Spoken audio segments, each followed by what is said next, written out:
Y hoy vamos a hablar acerca del perfil. Vamos a esperar que busquen las placas para comenzar. Y hoy son de esos mensajes que la palabra de Dios va a hablar más que lo que yo voy a decir. Así que vamos a buscar muchos versículos. Yo le animo a que tome su Biblia y vaya buscando, porque vamos a leer muchos versículos que están en la palabra de Dios. ¿Ya estamos? ¿Lo esperamos? Para.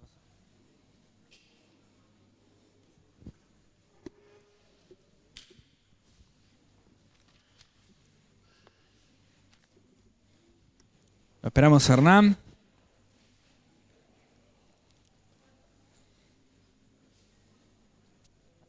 ¿Cómo andas, Germán? Queremos dar la bienvenida a los hermanos que vienen de Esperanza. Allá hay unos hermanos que nos visitan. Bienvenidos. Un gusto recibirles.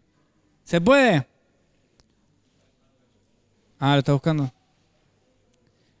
Bien, mientras Hernán busca, vamos a empezar con el estudio que tiene que ver con esta palabra que se llama perfil. Cuando hablamos de perfil, en un aspecto secular, estamos familiarizados con aspectos personales, con características psicológicas, con cuestiones que tienen que ver con la personalidad. Cuando una empresa, un trabajo, cuando alguien busca un tipo de perfil, estamos hablando de las características personales de ese sujeto que es necesario para una actividad. Tiene que ver quizás con el trasfondo, con sus saberes, con sus cuestiones intelectuales, sus aprendizajes, si es más o es menos simpático, si es más o menos sociable. Pero cuando hablamos del perfil del siervo no nos referimos a estas cosas. Miren, en la Biblia encontramos que hay distintos siervos que tuvieron distintas características, distintas personalidades, distintos trasfondos, y todos han sido utilizados por el Señor. Vamos a ver en la palabra de Dios que Dios utilizó un rey, pero también utilizó un pastor, y también utilizó un pescador, y a un hombre que era un guerrero. Dios va a utilizar un cobrador de impuestos, pero también un rabino. Dios va a utilizar una persona muy culta como lo fue Moisés, que se pudo instruir en el mundo antiguo de Egipto. Dios utiliza a todos. Hechos capítulo 16 es otro claro ejemplo donde se convierten tres tipos de personas diferentes. Se convierte una vendedora de púrpura que se llamaba Lidia. Se convierte una chica que había sido endemoniada y practicaba la magia. ¿Y quién más se convierte en Hechos capítulo 16? A ver si están ahí. ¿Quién? El carcelero de Filipos. Ustedes imagínense un carcelero, una comerciante y una muchacha. Tres perfiles psicológicos distintos, tres trasfondos distintos, tres culturas diferentes. Sin embargo, todos han sido utilizados por Dios. Ahora, tenemos que entender, no lo pudimos buscar, no importa. No importa.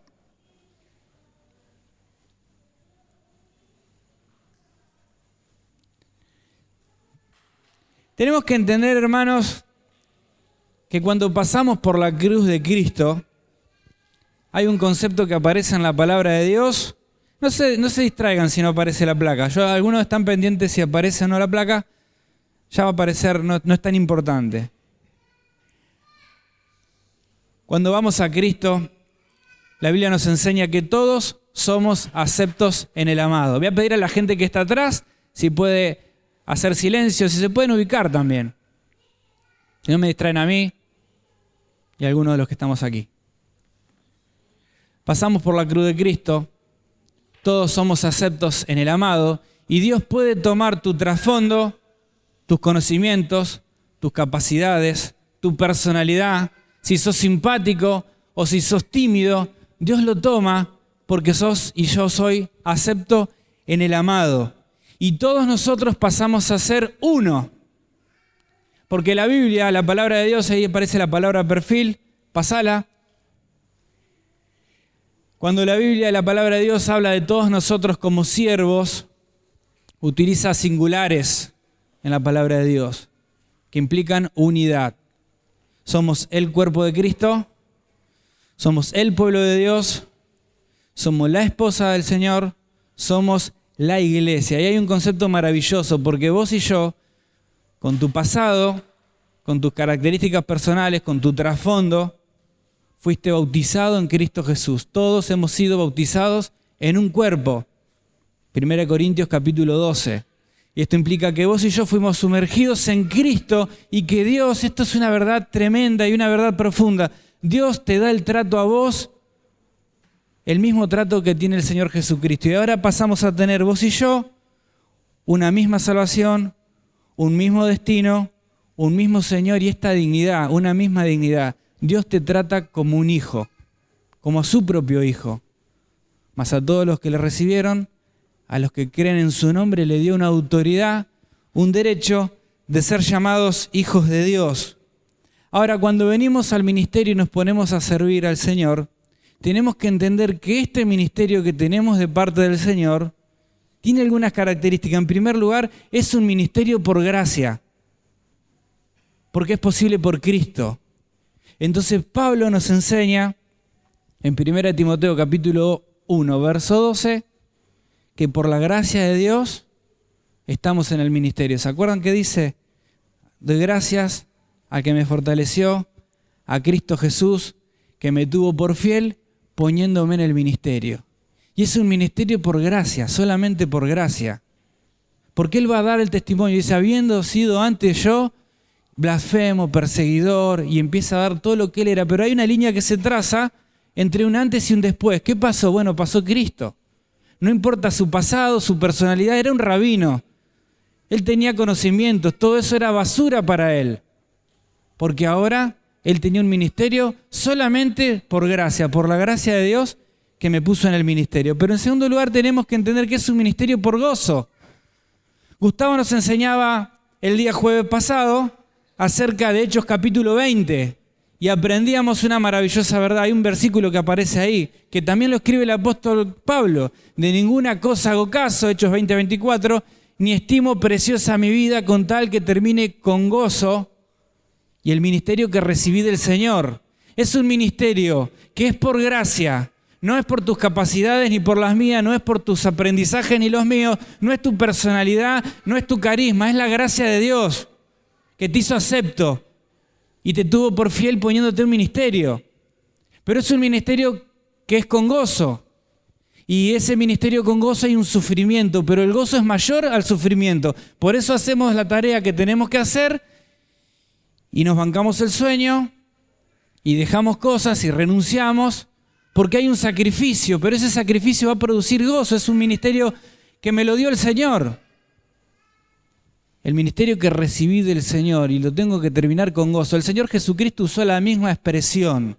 Por el gozo puesto delante de Él, sufrió la cruz y menospreció el oprobio. Había sufrimiento, había dolor. Sí, lo menospreció porque le dio más valor al gozo puesto delante de Él. Es un ministerio que es por la gracia de Dios. El ministerio que tenemos es un ministerio que va a provocar gozo cuando lo realizamos. Y en tercer lugar, es para gloria de Dios. Dice la Escritura en 2 Corintios capítulo 4, verso 1, dice así: teniendo este ministerio, no desmayemos. Y va a hablar del evangelismo, y va a hablar del trabajo en la vida de personas. Ese ministerio que yo tengo, que recibí del Señor, que es por su gracia, que es por gozo, es para su gloria, no para la mía. Yo no me puedo quedar con un poquito así de la gloria que le pertenece al Señor Jesús. Todo lo que hacemos es para señalar al Señor y para que Él se lleve la gloria. Por lo tanto, si estoy en el grupo de preadolescentes, es para la gloria del Señor. Lo que un niño pueda aprender, lo hago con gozo, porque es para la gloria del Señor. Cuando un niño recibe a Cristo Jesús en su corazón como Salvador, nos gozamos. Es por la gracia de Dios que yo lo pude realizar y es para su gloria. Juan capítulo 17 y verso 4 va a decir: Padre, yo te he glorificado en la tierra, he acabado la obra que me diste que hiciera. Esto es el ministerio. No se trata de tu personalidad ni de la mía. Si sos simpático o no, no importa tu nivel intelectual ni tu pasado, nada de eso. Recordá, viniste a Cristo sos acepto en el amado. Él te coloca en el ministerio por su gracia.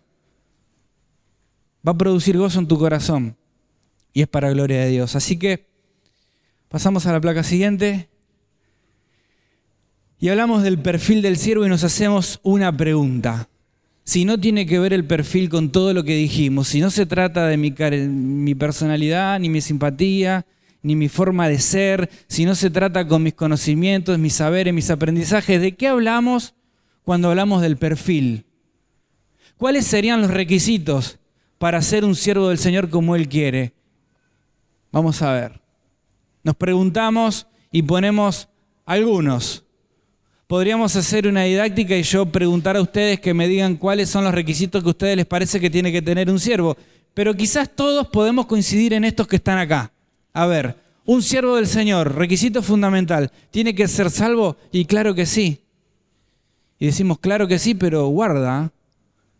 Esto lo que nos diferencia de una ONG, de una asociación vecinal, es que acá estamos porque hemos sido salvados y limpiados por la sangre del Señor Jesucristo. Eso es lo que nos permite entrar y ser un siervo del Señor. Pero también un discipulado, porque alguien que es nuevo en la fe, dice la Escritura, que no puede ser puesto con responsabilidades espirituales. 1 Timoteo capítulo 3 va a hablar acerca de los requisitos de las personas que sirven y tienen de parte de la iglesia una confianza que le ponen personas a cargo. Escuchen bien, es un requisito, dice no un neófito, no un recién plantado, no un recién convertido, no un nuevito que tiene que arreglar muchas cosas en su vida. No podemos poner una carga porque no la va a poder llevar, porque no la va a saber hacer. Y tiene un problema encima, dice no un neófito para que no se envanezca y caiga en el lazo del diablo. Entonces tiene que atravesar un proceso de aprendizaje que se llama discipulado, mentoreo, como nos guste.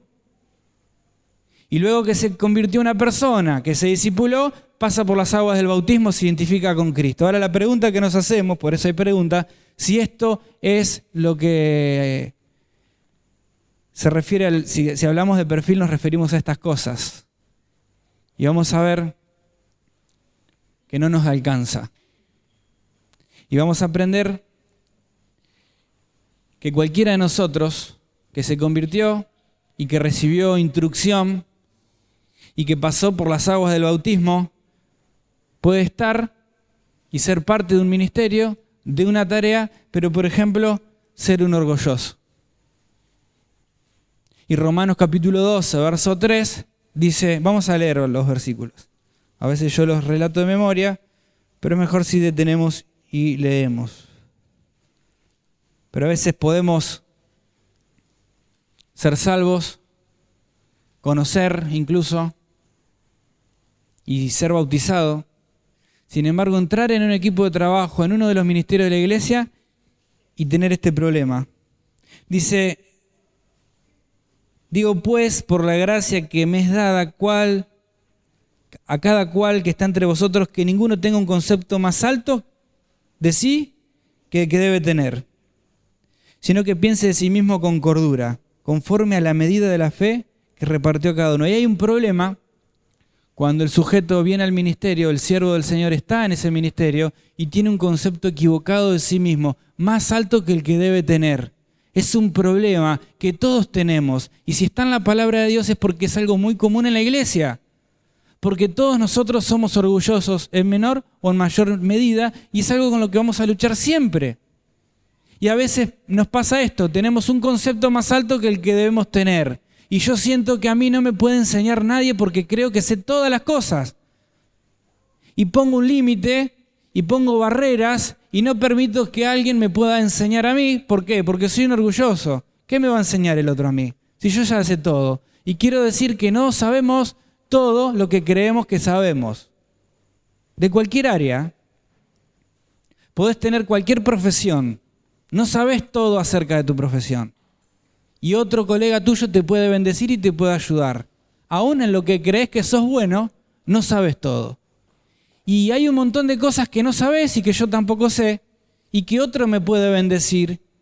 Y si estoy en el ministerio con niños, un niño a mí me puede bendecir. y el papá de ese niño me puede bendecir, y lógicamente el pastor de la iglesia me puede bendecir, y otro consiervo me puede bendecir. Y esto se aplica a todos los ministerios. Así que a veces podemos pasar por el bautismo, conocer la palabra, ser salvos, pero tenemos un problema. Y somos orgullosos. Pero hay otro problema, contencioso. Este es un espíritu peleador, un espíritu combativo. Es alguien que permanentemente pelea con el otro por cualquier cosa. La regla es la oposición. Fíjate. 2 Timoteo, capítulo 2.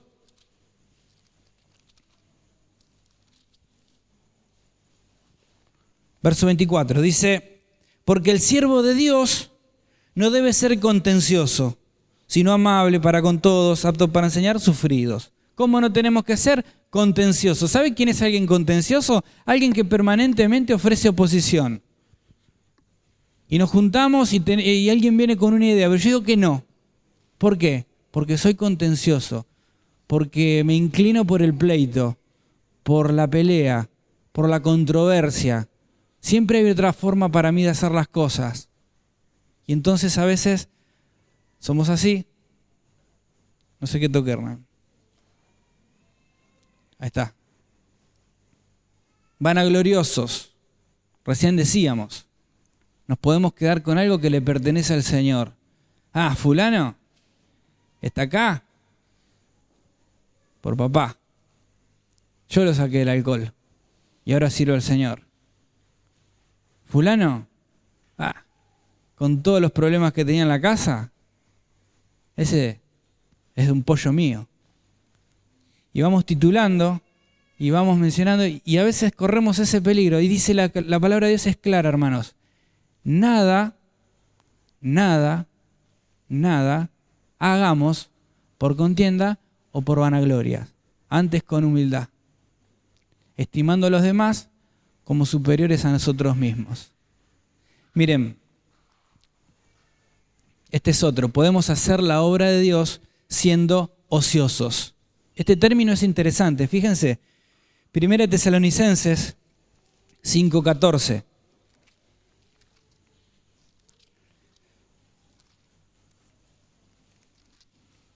Primera de Tesalonicenses 5:14 dice, también os rogamos, hermanos, que amonestéis a los ociosos, que alentéis a los de poco ánimo, que sostengáis a los débiles.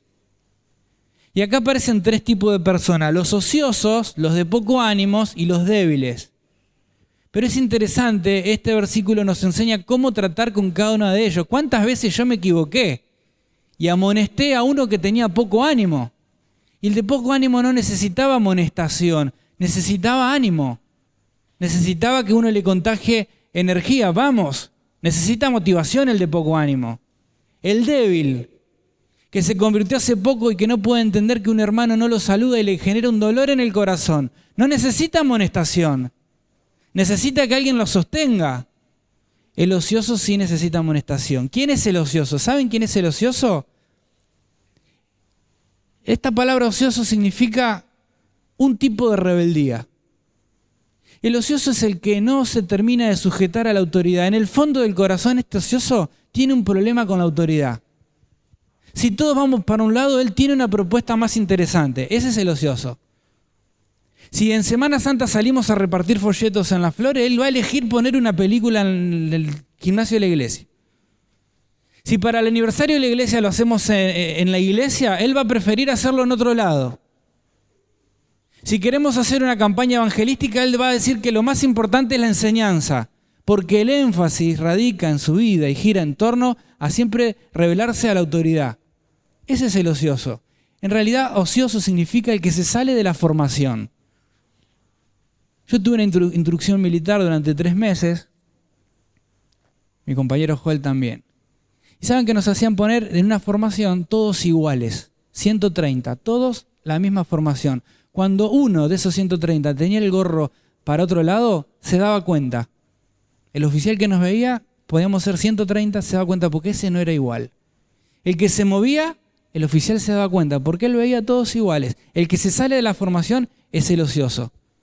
El que quiere hacer algo siempre diferente es un tipo de rebelde a la autoridad. Puede ser a un compañero, puede ser al líder de ese grupo, puede ser al pastor de la iglesia. Y podemos haber sido bautizados, conocer la palabra de Dios, haber aprendido, sin embargo ser un ocioso, porque aparece en la Escritura el término porque están en las iglesias. Por último, o penúltimo, podemos ser carnales. Y Pablo le va a escribir ahí a los Corintios en primera carta, capítulo 3, y les va a decir, no les pude hablar como a espirituales, sino como a carnales, como a niños en Cristo. Les tuve que dar a comer viandas y no alimento sólido. ¿No son carnales cuando uno dice tal cosa y el otro dice tal otra? ¿No sos carnal cuando vos decís yo soy de Pablo, si yo soy de Apolo, si yo soy de Cefa y yo de Cristo? Carnalidad.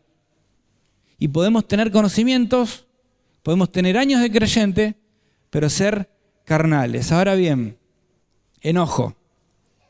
El enojo es un problema muy serio en los siervos del Señor. Y el enojo nos puede sacar de nuestra tarea, nos puede desenfocar de nuestro objetivo y podemos pagar precios carísimos por una puerta abierta que se llama enojo.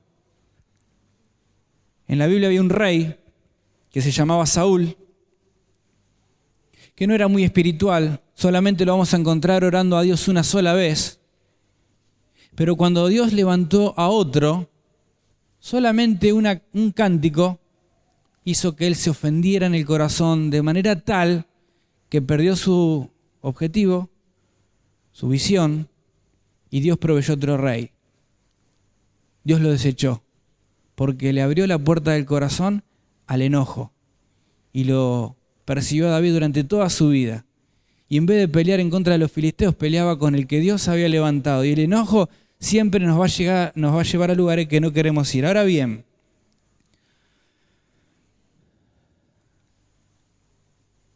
ahí está. Y esa sería la respuesta. Miren, hermanos, cuando hablamos del perfil del siervo en la Escritura, es todo lo que la Biblia se refiere en cuanto a mi carácter y a mi conducta. Y vamos a hablar de eso en los minutos que nos quedan. Porque el perfil del siervo en el ministerio tiene que ver con esto, con mi conducta y con mi carácter.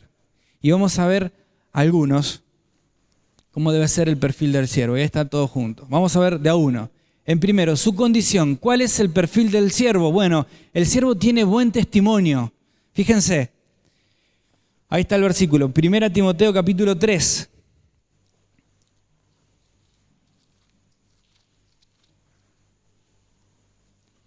Primera Timoteo capítulo 3 va a hablar de tres lugares, o tres ámbitos donde este tiene que tener buen testimonio. Dice el verso 4, que gobierne bien su casa. Dice que tenga a sus hijos en sujeción con toda honestidad. Y el primer ámbito del buen testimonio es en casa.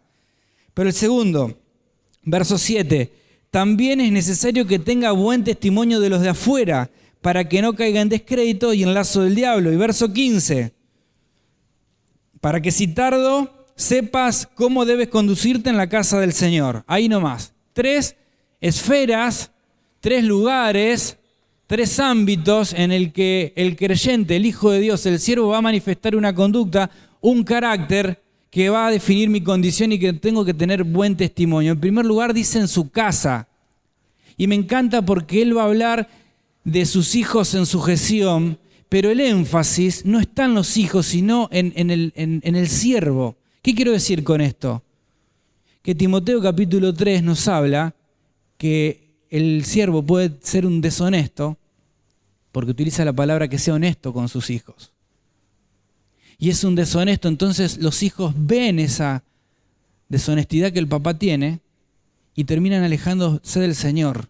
Y él no puede gobernar su casa, pero no porque sus hijos son unos rebeldes necesariamente.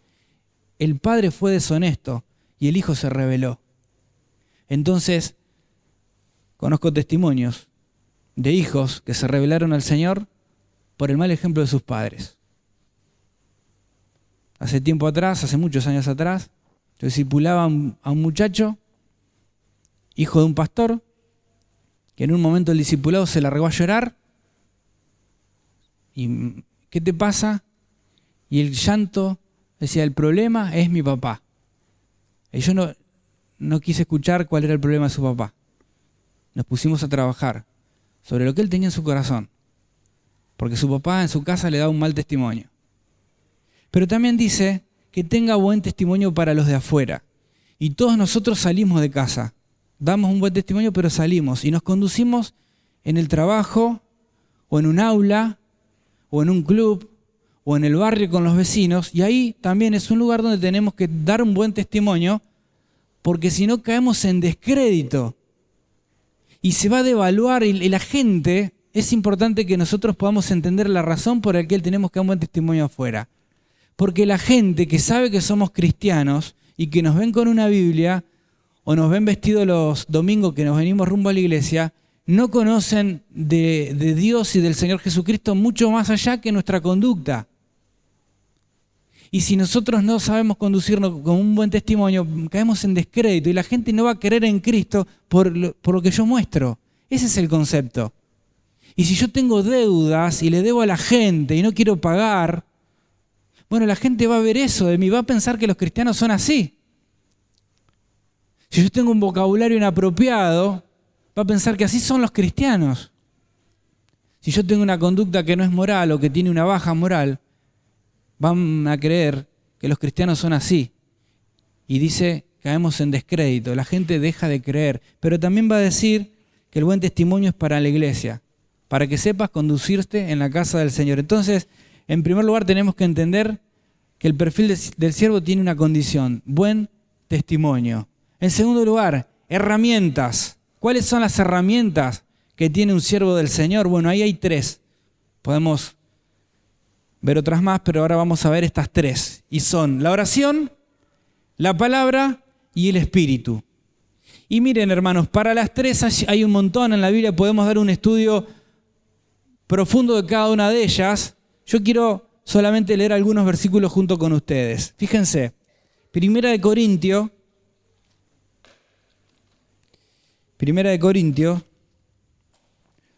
capítulo 1.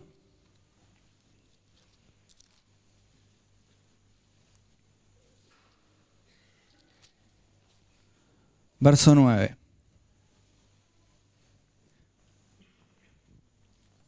Dice, fiel es Dios por el cual fuiste llamados a la comunión con su Hijo Jesucristo nuestro Señor. Y me encanta porque dice acá que no fuimos llamados para ganar al mundo y a las naciones, ni para predicar a multitudes. Fuimos llamados a una comunión con su Hijo, nuestro Señor Jesucristo. Y vos y yo hemos sido llamados a esto, a una relación personal con su Hijo. Esto es lo que predicamos. Ayer compartí el Evangelio en el gimnasio. Yo a los que les hablaba, les enseñaba que no te hablo de una religión, no te hablo de tus obras, te hablo de una relación con Jesucristo. Es importante tenerla. Miren, hermanos, la oración es lo que va... La oración hace espiritual el ministerio. Saben, podemos dar un montón de ejemplos bíblicos de personas que oraron y modificaron porque es verdad, y versículos que aprendemos acerca de la oración. Pero ¿por qué oramos? No es nuestra cábala. La oración hace espiritual al ministerio, porque cuando yo tengo esta relación con Jesucristo, yo me rindo al Señor. Mis compañeros pueden saber que yo tengo relación con Jesucristo y confían en mí por eso. Eso a mí me hace confiable. Mi comunión con el Señor Jesucristo. Ellos saben que yo me rindo ahí, pido perdón por mis pecados, encomiendo al Señor el ministerio que estoy por hacer, pido por las personas que tengo que ministrar porque entiendo que no es mis capacidades, es Él que hace la obra. Entonces entramos en un territorio santo y el poder del Señor se empieza a manifestar. ¿Por qué? Porque tengo esa relación con Cristo. Por eso es fundamental, un requisito, un perfil que no podemos dejar de tener, es este. Es una herramienta que viene del cielo, la cual yo puedo contar para hacer la obra de Dios, y es la oración. Pero en segundo lugar, la palabra. Y hay también tantos textos que dicen lo que la palabra de Dios es, lo que la palabra de Dios hace. Yo elegí este, que está ahí, que lo vamos a buscar, que está en 2 de Timoteo, capítulo 2 y verso 24. Y saben que elegí este porque hay una frase que aparece 2 veces en la Biblia, y es esta. Dice, el siervo de Dios no debe ser contencioso, sino ¿cuál es el perfil? Amable para con todos. Y acá dice otro, apto para enseñar, sufrido, dice al último. ¿Saben que esa frase apto para enseñar se utiliza acá y se utiliza en el requisito de un obispo? Pero me encanta porque acá no está hablando de un obispo, habla del siervo del Señor. ¿Cómo tiene que ser ese siervo del Señor? ¿Cuál es el perfil? Apto para enseñar. Es un requisito. ¿Sabes por qué? Lo vimos el jueves pasado anterior. No puedo dar lo que no tengo. Yo puedo ser simpático y caerle bien a la gente. Puedo ser entrador y ganarme la confianza de alguien. Pero lo que cambia, lo que consuela, lo que cura, lo que enseña, no es mi personalidad, sino es la palabra de Dios. Por eso un requisito que yo tengo que tener es que tengo que ser apto para enseñar. Pero ¿cómo? ¿No habíamos dicho que el Señor nos hace acepto a todos? Claro que sí. Pero hay un esfuerzo. Dijimos que el ministerio es por gracia, ¿no? Por la gracia de Dios soy lo que soy. Por eso Pablo habla del concepto de crecer en la gracia. Porque no me conformo con lo que era antes. Porque ahora empiezo a crecer y empiezo a conocer y a desear como niño espiritual la leche no adulterada para poder crecer. Por eso dice la Escritura en Timoteo, procura con diligencia presentarte a Dios aprobado como un obrero que no tiene de qué avergonzarse porque traza bien la palabra de verdad. ¿Sabes qué dice eso? Que conoce su Biblia y que tiene una herramienta para hacer el ministerio, que si no la tiene no puede hacer el ministerio. Esa herramienta es la palabra de Dios. Entre tanto que voy, ocúpate de la lectura, de la oración y de la enseñanza. Pero para enseñar, el siervo de Dios tiene que ser apto para enseñar. Y no es el pastor, el obispo, es el siervo del Señor. Si enseñás a niños, te tenés que perfeccionar para enseñarle a los niños.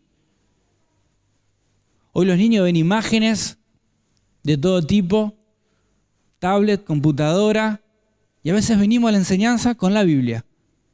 Y le leemos una historia, y eso pierde la atracción. ¿Qué te convierte en apto para enseñar? Nuevos recursos para captar la atención del niño. Para que ese niño que está en la clase con vos no se entretenga, no le estás cuidando mientras el padre está acá, está aprendiendo. Bueno, necesitas apto para enseñar. Es una herramienta. La oración es lo que va a hacer espiritual al ministerio. La palabra de Dios es otra herramienta y otra es el Espíritu. Me encanta la última. Las tres tienen que ver con experiencias personales. Ninguno puede hablar de esto si no ha tenido este tipo de experiencia. Pero el ministerio de Dios es un ministerio espiritual porque nos da un recurso maravilloso que es el Espíritu. Y hay un texto que dice, está ahí, ¿no? 2 Timoteo 1:7, porque no nos ha dado espíritu de cobardía, y va a hablar de 3. El espíritu que tenemos, escuchá, es de poder, es de amor y es de dominio propio. El poder es la capacidad dada por Dios para ministrar a Dios. Es el poder que va a transformar, que va a salvar, que va a curar. Es el poder que toma la palabra de Dios y a través mío, que soy su herramienta, transforma vidas y corazones. Es el poder de Dios para transformar a otros. Es el poder de la oración. Tengo poder porque puedo ministrar a Dios, porque Dios me dio su espíritu. Y Él acomoda lo espiritual a lo espiritual. Pero también dice amor. Y esta es la capacidad para relacionar con los demás. Es algo que nos cuesta a todos. Y hablamos un montón acerca del amor. Podremos hacer un estudio. Pero me encanta ese concepto que enseñábamos hace 2 jueves atrás. El amor puede ser de 2 maneras. Puede ser un amor fraternal o un amor fingido. Y si esa palabra amor fingido aparece en la Escritura es porque en esa iglesia había ese problema. Y había gente que fingía el amor. Y si te puedo evitar saludar, lo hago. Y no me interesa tu vida. Y soy tu compañero de ministerio como quien es compañero de trabajo o de aula. Simplemente me tocó, tengo la misma edad, quiero estudiar lo mismo y nos pusieron en el mismo aula. Bueno, yo vengo al ministerio, sirvo en tal grupo y yo ya hablé con el pastor y ahora estoy acá, pero no quiero vincularme con vos. Eso es un amor fingido. Hay otro tipo de amor, que es el fraternal, en el cual yo me involucro porque es mi compañero, porque hace mi tarea, porque tiene mi objetivo, porque lo necesito y porque él me va a necesitar a mí. Entonces hay una simbiosis, una reciprocidad. Hay amor fraternal. Tengo la capacidad para relacionarme con los demás, con mis hermanos en la fe y con los otros, con los que no conocen al Señor. Es una capacidad espiritual. Cuando somos menos espiritual, perdemos más esta capacidad y nos enfriamos en el corazón y el amor se enfría. Y ya dejo de tener pasión por las personas y tengo indiferencia por mis compañeros y por mis hermanos en la fe y no quiero venir a la iglesia. Y a veces un hermano se aleja del Señor porque el amor se enfrió, porque dejó de vivir una vida espiritual, porque el Espíritu es una herramienta para hacer la obra de Dios. Pero a lo último dice dominio propio. Esta es la capacidad no para ministrar a Dios, no para ministrar a las personas, sino es la capacidad que yo tengo para ministrar mi propia vida. Porque yo tengo mis miserias, mis luchas, mis debilidades, mis tentaciones, y el Señor me hizo una promesa. Él no va a dejar que yo sea probado, que yo sea tentado más de lo que puedo resistir, sino juntamente con la prueba y va a dar la salida. Y ahí yo tengo esta capacidad. Me gusta una traducción norteamericana que habla dominio propio, autocontrol. Tengo el dominio de controlarme a mí mismo. Yo controlo mi carácter, conozco mis debilidades, sé cuáles son mis luchas y mis tentaciones y me alejo. ¿Por qué? Porque Dios me dio este espíritu y el espíritu me ayuda a autocontrolarme. Esas son las herramientas que tenemos. Pero también tenemos un modelo y el modelo es el Señor Jesucristo. Miren, cuando hablamos del perfil del siervo tenemos que entender que tenemos que servir como Él lo hizo y sabemos de memoria. Él nos enseñó, Él dijo cómo tenemos que hacer el ministerio, sirviendo a los demás. Porque el Hijo del Hombre no vino para ser servido, sino para servir y para dar su vida en rescate por muchos. ¿Y saben en qué contexto lo dijo? En un contexto donde dos de sus discípulos estaban disputando un lugar de poder y de autoridad. Se estaban disputando la capacidad de tener decisión sobre un grupo de personas, tener autoridad. Y el Señor dice, yo no les enseñé eso.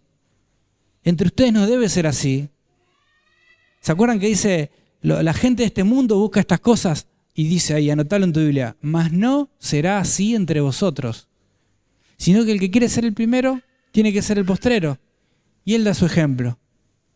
Saben, ahí hay unos textos que están en Josué capítulo 1, verso 1, y luego 24, verso 29. ¿Saben qué dice el primer pasaje?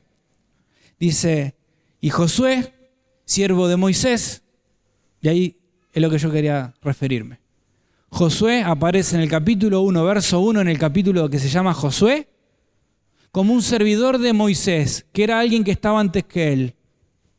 Y este concepto a mí me encanta, porque un siervo de verdad sirve a las personas. No. Yo vengo acá a servir al Señor, no me pidas que te... No, ese no es el concepto. El siervo del Señor sirve a las demás personas. Y a lo último finaliza el libro y se muere. Y cuando muere, dice, y murió Josué, siervo de Jehová. Y Josué nos enseña una lección, que para ser un siervo de Dios hay que ser un siervo de las personas. Entonces tenemos una condición, tenemos herramienta, pero tenemos un estado. Tenemos un estado. Y ese estado es que somos sanos. Fíjense este texto, es interesante. Tito, capítulo 3.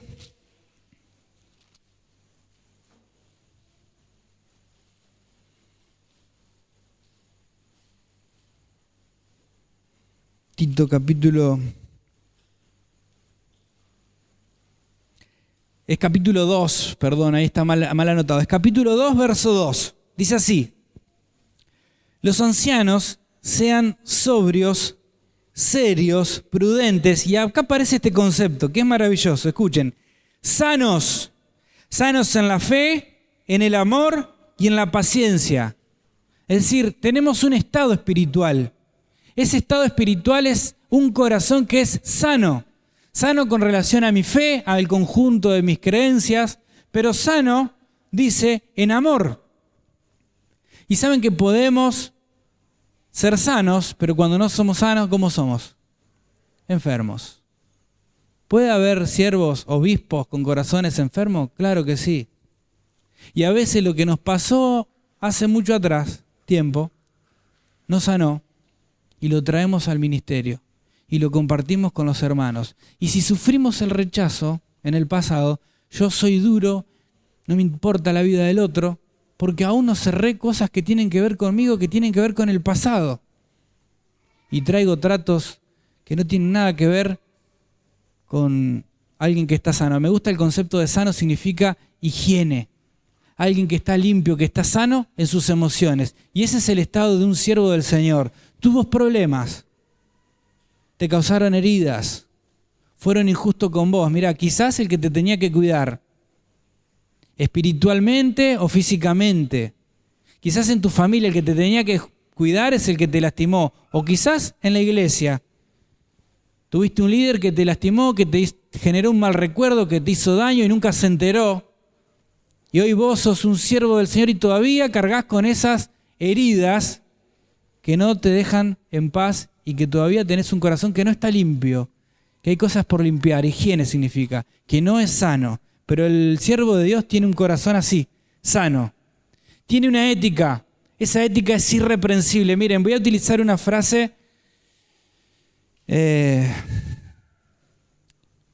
Los nenes con los nenes y las nenas con las nenas. No es muy difícil. Tiene una ética y es irreprensible. Y no puede ser un varón un consejero de una mujer. Ni casado, ni soltero, ni nada. Los nenes con los nenes, la nena con la nena. Un corazón irreprensible es alguien que tiene cuidado de las cosas materiales y que no se queda nunca con nada que no es suyo. Es decir, que tiene cuidado con el sexo opuesto, que tiene cuidado con las ganancias deshonestas, que nunca va a contar la ofrenda solo, que siempre busca 2 testigos, tampoco da 2, si es posible 3 mejor. Miren, alguien que es irreprensible es alguien que no va a cometer una locura que lo va a dejar afuera del ministerio. Y ese pasaje que busqué, 1 Corintios 9, 27, dice, no sea Pablo, va a decir, escuchen cómo dice Pablo, de esta manera corro, de esta manera lucho, todos a la verdad corren, pero uno es el que se lleva el premio, corren de tal manera que lo alcancen. Y luego va a decir, no sea que yo, siendo heraldo, llamando gente a la carrera de la vida cristiana, predicador del evangelio, venga a quedar, y dice la palabra, eliminado.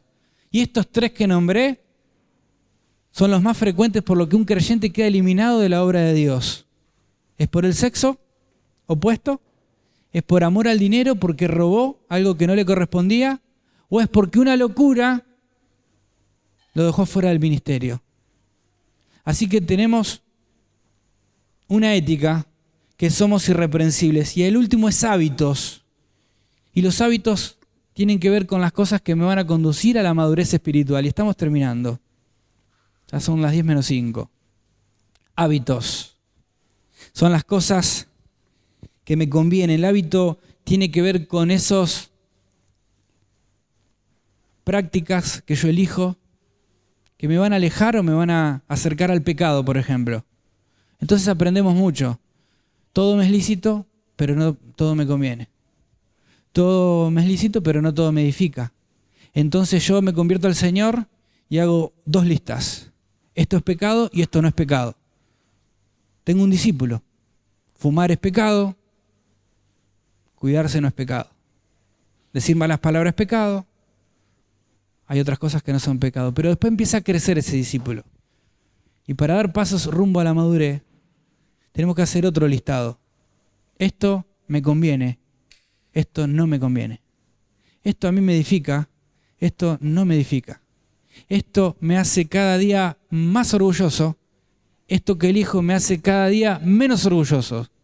Esto cada día me hace depender más del Señor, esto me aleja más del Señor y hago lo que yo quiero. Y en la medida que vamos eligiendo hábitos que nos hacen bien, nos vamos acercando a la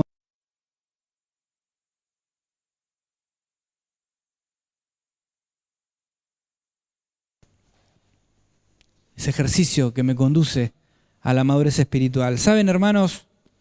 Yo quisiera terminar este estudio que tiene que ver con el perfil haciendo un examen personal del mismo modo que terminamos hace 2 jueves atrás. Leíamos un salmo que decía: examíname, oh Dios, a ver si yo tengo un corazón como el tuyo. Yo quiero que hoy podamos terminar orando, pensando que en poco tenemos un retiro de siervos y preguntándonos si estamos dando con el perfil del Señor, con el perfil del siervo de Dios. Y que miremos si tengo un buen testimonio, si las herramientas que yo traigo cuando vengo al ministerio son esas, son las espirituales, o son las mías, las propias. Porque las armas de nuestras milicias no son carnales. Esas son poderosas en Dios y destruyen fortalezas. Que cuando miremos esta placa podamos ver si tenemos el corazón que el Señor nos dijo que quiere que tengamos, como el de Él, que no vino para ser servido, sino para servir. Y Pablo nos dice: haya pues en ustedes el mismo sentir que hubo en Jesucristo. Si cuando miramos la placa vemos si tenemos un estado espiritual sano y una ética irreprensible, y mis hábitos me conducen a la madurez.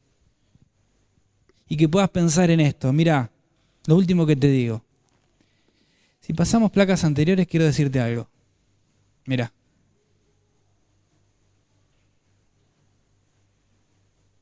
Mirá esa placa. Yo quiero que nos examinemos, porque es muy difícil que alguien se vaya de un ministerio por orgulloso.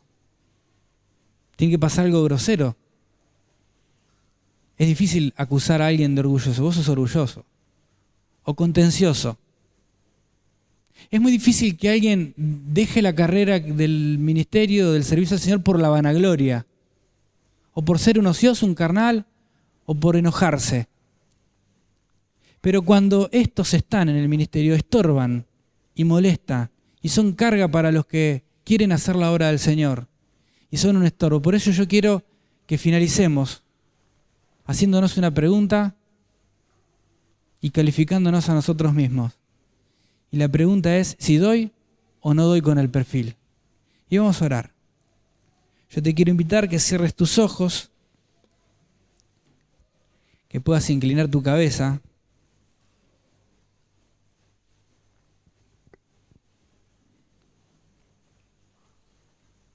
Y puedas preguntarte: